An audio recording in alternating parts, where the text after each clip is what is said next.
essa casa de Deus aqui, que os irmãos me corrigem, que ele fala aqui, Salomão construiu uma casa ao Senhor, e esse aí era o templo, né, de Salomão. E nós vemos que o templo ele tinha muitas câmaras, muitos lugares, não era assim como o tabernáculo, né, no deserto, que tinha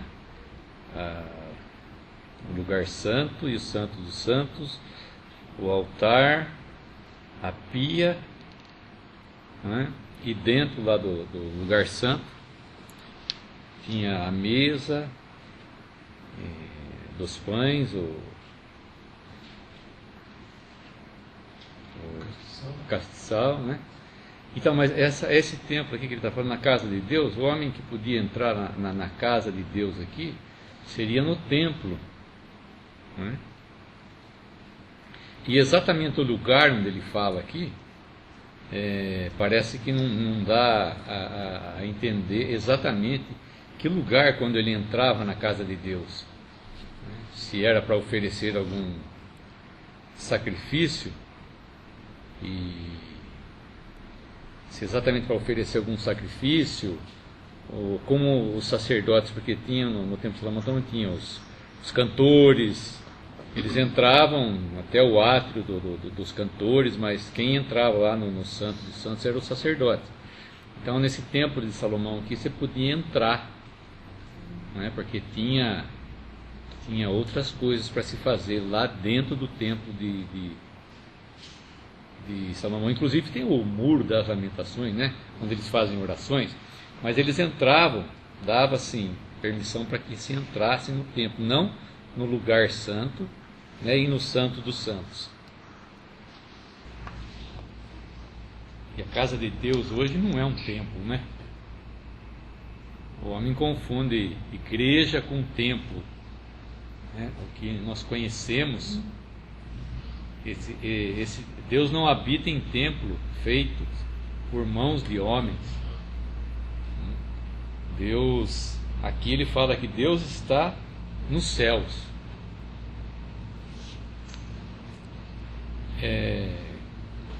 Nós vemos que a morada de Deus não é mais aqui, né? Quando Deus descia sobre a nuvem e morava aqui. A morada de Deus agora é no céu, ele não está mais no tabernáculo e nem no templo. Deus está nos céus agora, onde é a morada dele. E nós vemos que não existe mais distância a separar, porque o próprio apóstolo Paulo diz que, não sei se na carne ou no espírito, ele subiu até o terceiro céu.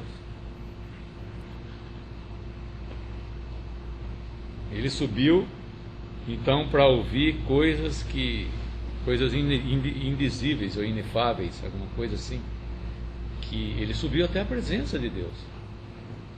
Ele viu coisas que estavam lá no terceiro céu, né?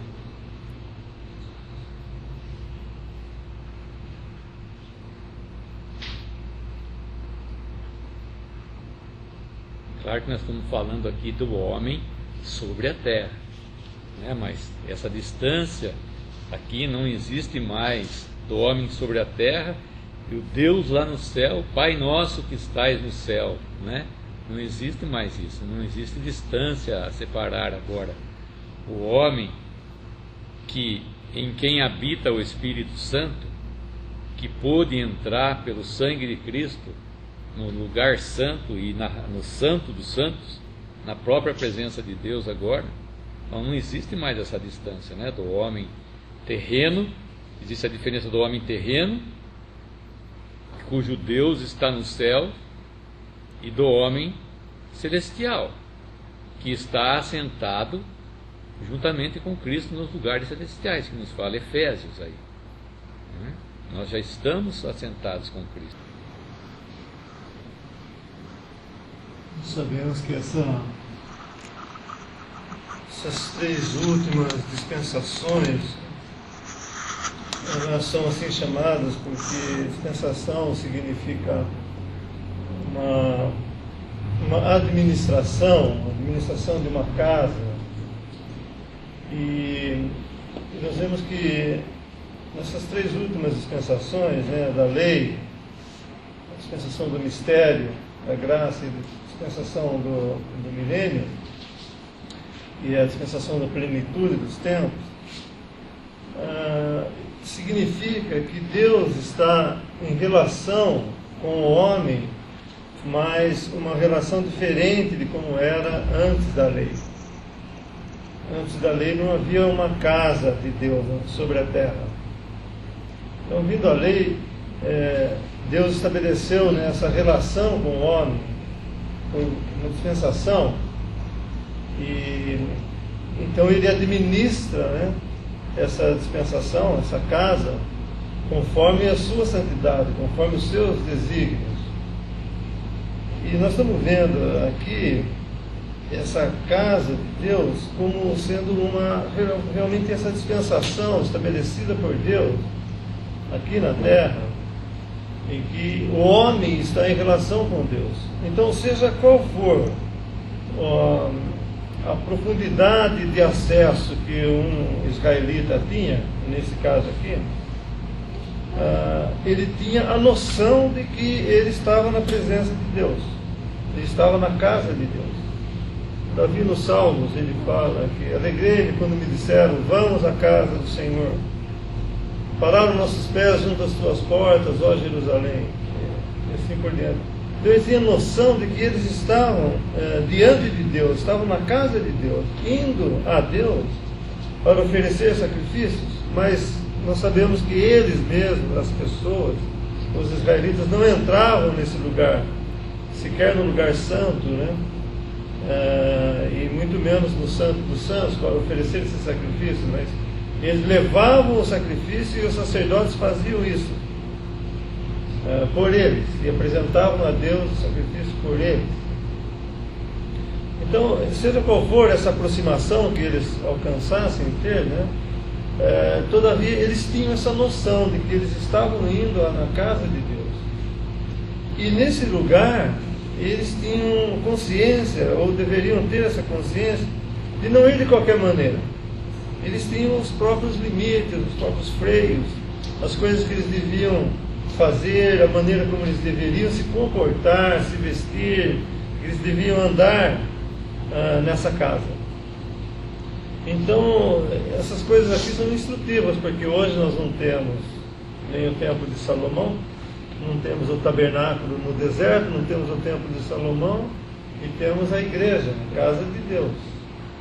E no milênio, né, também haverá a administração aqui da casa de Deus.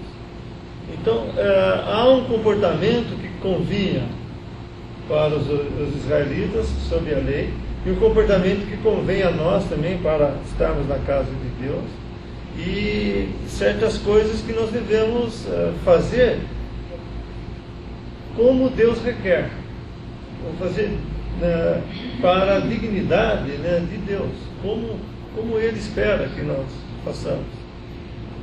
Por isso que na igreja, né, nós temos, faça-se tudo com decência e ordem, todos os vossos atos sejam feitos com amor, seja tudo feito para edificação. Esses são comportamentos, coisas que nós devemos observar, né, por estarmos em relação com Deus, estarmos na casa de Deus, para oferecermos sacrifícios a Deus.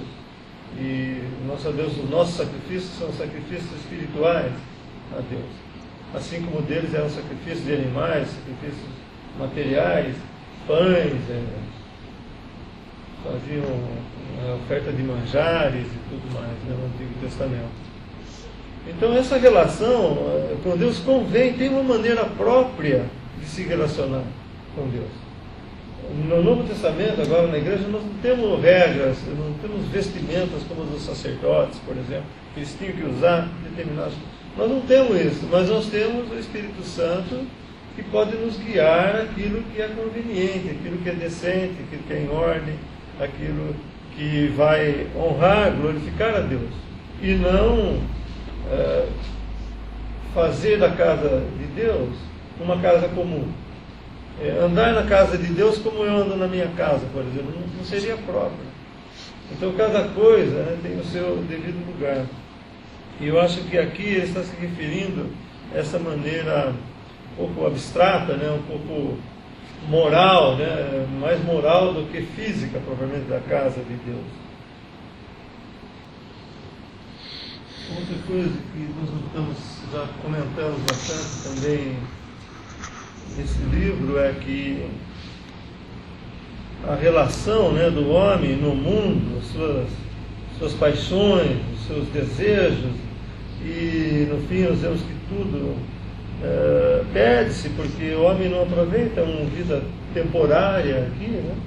E ele chega a certas conclusões, que nós sabemos que é um homem natural, né, pensando até nas coisas de Deus, mas naturalmente, sem o alcance espiritual dessas coisas. E no final desse capítulo também, nós já vimos nos outros, mas no versículo 18, por exemplo, versículo 17,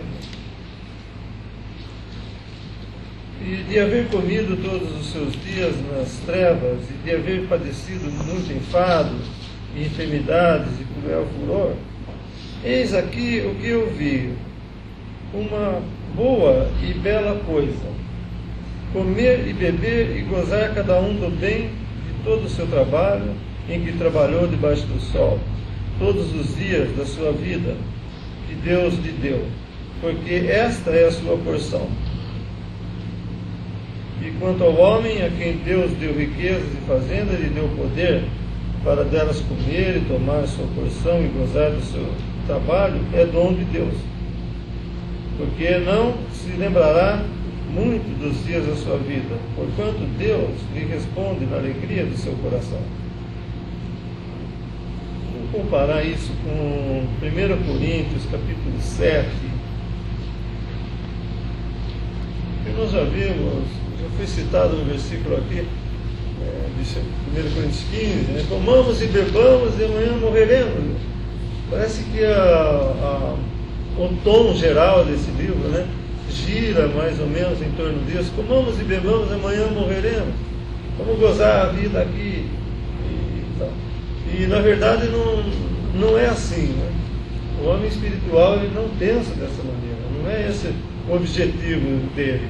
Comer, beber, se regalar aqui, viver aqui, como se ele não tivesse que dar contas a Deus, nunca. Então, em 1 Coríntios 7,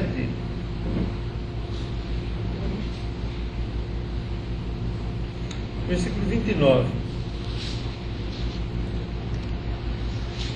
Isto, porém, vos digo, irmãos, que o tempo se abrevia.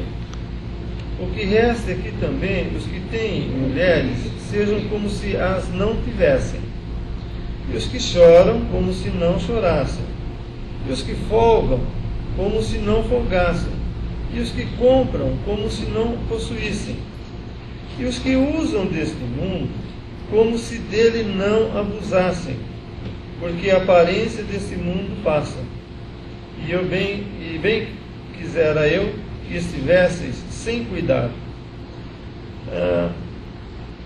Esse versículo 31 é interessante. E os que usam deste mundo como se dele não abusassem. O que é abusar do mundo? O que é abusar? É você usar o mundo para si mesmo. Você usar o que você tem, o que Deus te deu, como ele fala no nosso capítulo lá em Eclesiastes, né? Foi o dom de Deus, Deus que deu. Você usar para si mesmo. Esse que é o principal desses ensinamentos, né? Que Deus está querendo nos mostrar o que nós não devemos fazer. Usar do mundo, abusar do mundo, é usar o mundo para mim, é eu desfrutar dele para mim. Esse egoísmo, essa falta de coração para repartir as coisas, enfim, né, de regalia própria, usar para si esse mundo. Então é interessante isso, que nós estamos vendo um homem natural, o que ele faz, o que ele pensa, a maneira como ele age, mas isso não é um exemplo para nós. Isso é um exemplo do que nós não devemos ser. Nós devemos realmente andar na direção do Senhor, usar o que Ele nos deu para bem dos outros, saber repartir, saber, enfim, ajudar, né, aos outros, e a pensar que o Senhor, por exemplo, tem uma obra aqui nesse mundo, e esse mundo ele gira com dinheiro, a necessidade de comprar, de vender, como nós vemos lá em Coríntios, né? Os que compram como se não possuíssem. O que significa isso? É usar as coisas não para si mesmo, mas para os outros. E pensando na obra do Senhor, nas almas aqui nesse mundo também. Quando Jesus fala da parábola do fariseu e do publicano, dá uma noção para a gente também, de que dois homens, né, subiram para orar no templo. Então eles tinham um lugar também no templo onde eles podiam fazer oração. E nós vemos lá o Senhor Jesus em Mateus 6, que ele fala também: e orando não useis de vãs repetições, como os gentios que pensam que por muito falarem serão ouvidos. Então a palavra fala, o homem, Tiago, né, que fala, o homem seja tardio para falar, tardio em irar-se, e mais um tardio lá. Então, no templo, eles tinham um lugar de oração também, onde eles oravam. E nós vemos que era um lugar onde eles podiam o quê? Confessar também os seus pecados, né? Como esse publicano, ele desceu justificado para sua casa. Nós vemos que era um lugar onde eles podiam trazer para Deus as suas orações, as suas súplicas, né? E serem atendidos, como o publicano foi atendido, porque ele dizia: tem misericórdia de mim, Senhor, que sou um pecador, e batia nos peitos. Então era uma maneira deles serem ouvidos também. Eles subiram para orar no templo. E não é no muito falar, como fala o Senhor Jesus, que tem sabedoria, né? Porque Deus não é ignorante para saber as nossas intenções antes de nós começarmos a orar. Eu não preciso ficar explicando para Deus nas minhas orações tudo em detalhes, porque Deus sabe todas as coisas. Antes de eu começar a orar, Deus sabe, né? Deus sabe da minha dificuldade. Claro que eu tenho que expor para Deus as minhas dificuldades, mas eu não preciso explicar em detalhes para Ele. Eu não preciso gastar meia hora numa oração para pedir uma coisa para Deus. Deus sabe. E Deus não é surdo também, né? Como nós sabemos que muitos gritam aí. Deus não é surdo, Deus não é ignorante, e Deus já está sabendo, né, das intenções que estão nos nossos corações. Ele sabe do que nós necessitamos. Ele sabe o que nós... E se o nosso espírito não sabe colocar realmente, como fala em Romanos, né, diante de Deus, tudo aquilo que nós estamos sentindo, Deus sabe, né, pela expressão do nosso espírito, Deus sabe do que nós necessitamos.